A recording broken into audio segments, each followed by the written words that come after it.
Dukkanichi bareera bokka birraa argineerra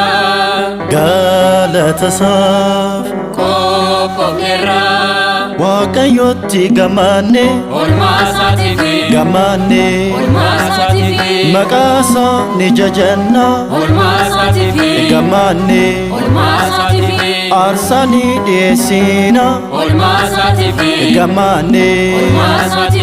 dhugaan ni waaqeffanna oolmaa isaatiif gammaanne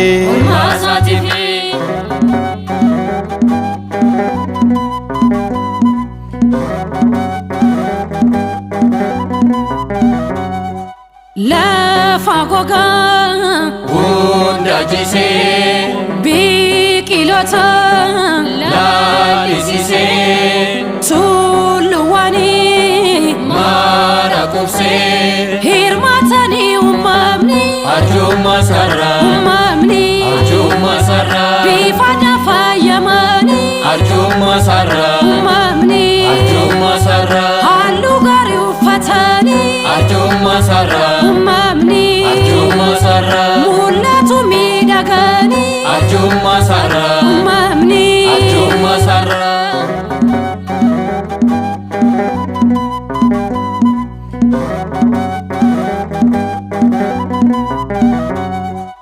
Dungo namne Bobeeffanne sagale fino dhageessisne gammachuudhaan ilif jenne meeshaa faaruu qabanne hobdii isaa keessa guunne qabanne ayyaana isaan badhaane qabanne kennaa keenya galchine qabanne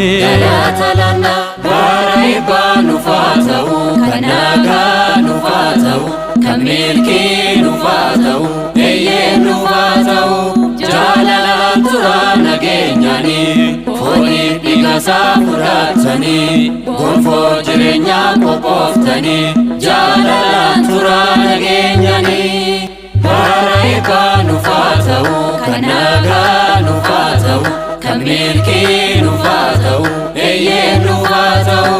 jaalalaan turaa nageenyaanii fooniif dhiiga isaa fudhatanii gonfoo jireenyaa qophooftanii jaalalaan turaa nageenyaanii.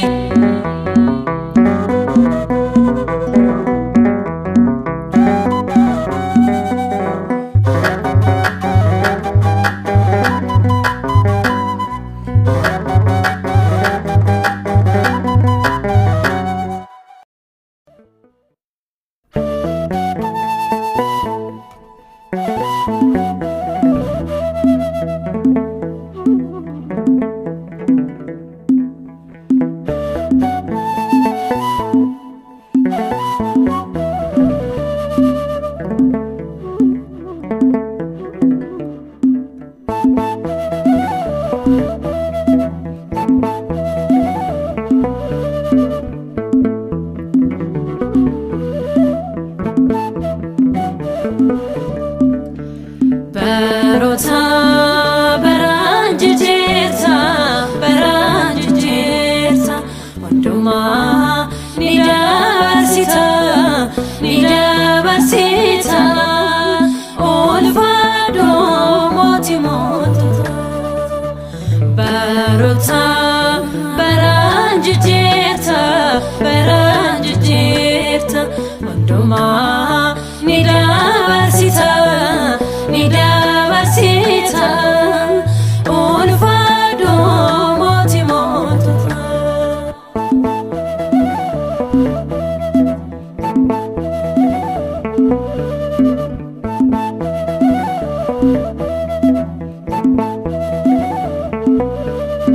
Wakti limati ronano Edo gadise wali rambo Serang kokode kami jesete Jirenya nama fangari gote Barota baranjijirta baranjijirta Wanduma nidabarsita nidabarsita Olvado moti montota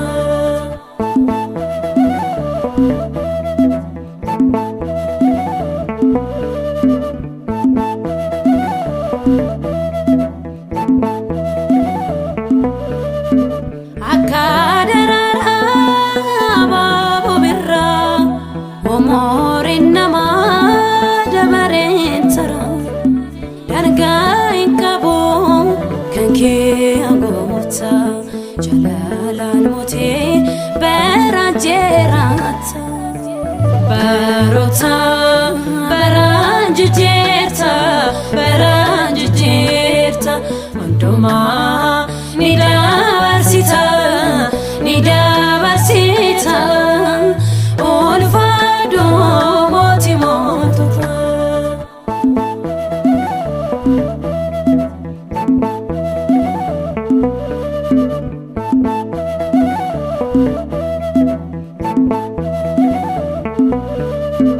Uffata jubbo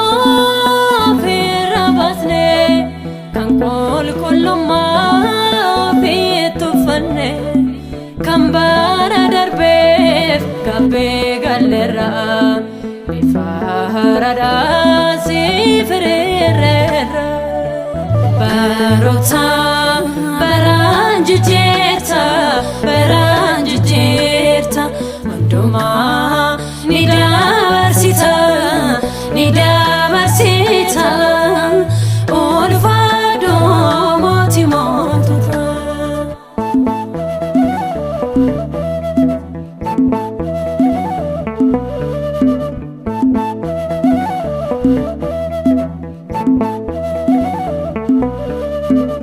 Yerosaige barremo isaradan bekkanimu kanimu fafne sikofa gota duris kan turte harasne jirta Barota baranjijirta baranjijirta Wanduma nidabarsita nidabarsita Olvado moti montota Barota baranjijirta baranjijirta Wanduma nidabarsita nidabarsita Olvado moti montota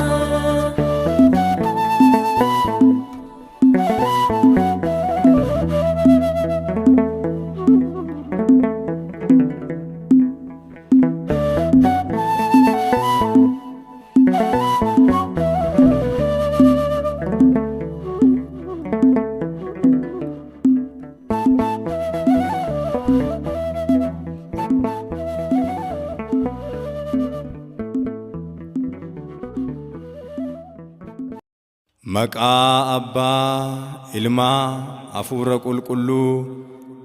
Sadan Waaqa tokkoo Amiin. arjummaa keetiin waggoota ni sirreessitaa gammoojjiis coomaa quubsitaa tulluuwwan gammoojjiis ni qabbaneeffatu faarsaa 64 lakkoofsa 11 hanga 12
Musa